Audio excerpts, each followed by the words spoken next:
The Riddle, a fairy tale by the brothers Grimm, as narrated by Scott Leffler for Stop, Book, and Listen. There was once a king's son who was seized with a desire to travel about the world, and no one took with him but a painful servant. One day he came to a great forest, and when darkness overtook him, he could find no shelter, and knew not where to pass the night. Then he saw a girl who was going towards a small house, and when he came nearer, he saw that the maiden was young and beautiful. He spoke to her and said, "Dear child, can I and my servant find shelter for the night in the little house?"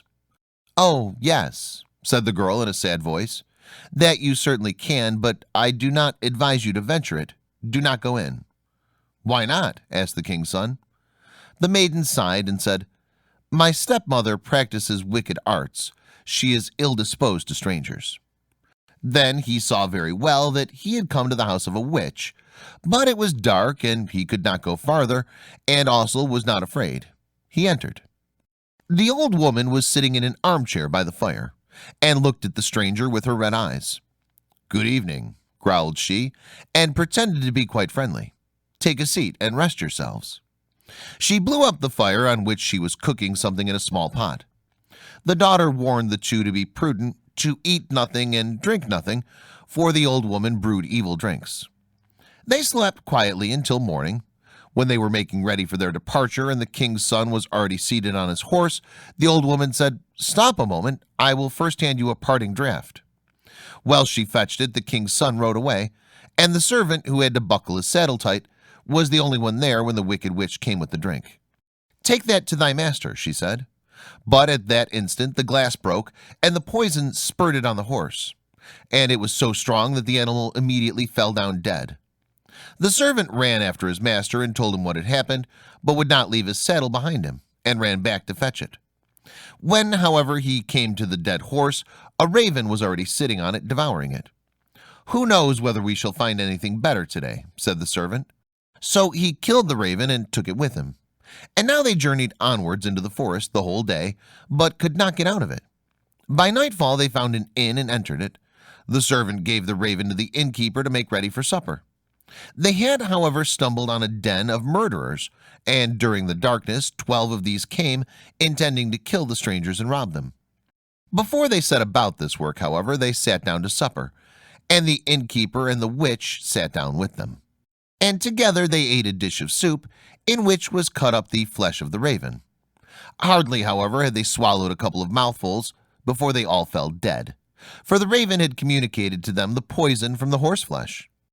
There was now no one else left in the house but the innkeeper's daughter, who was honest and had taken no part in their godless deeds. She opened all the doors to the stranger and showed him the heaped up treasures. But the king's son said she might keep everything, that he would have none of it, and rode onwards with his servant.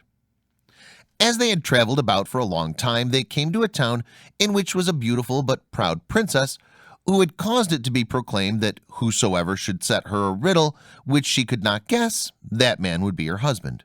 But if she guessed it, his head must be cut off. She had 3 days to guess it in, but was so clever that she always found the answer to the riddle given her before the appointed time.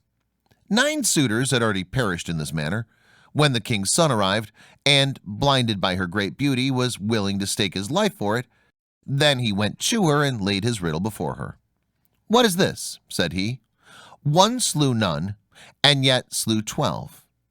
She did not know what that was, and thought, but she could not find out. She opened her riddle books, but it was not in them. In short, her wisdom was at an end.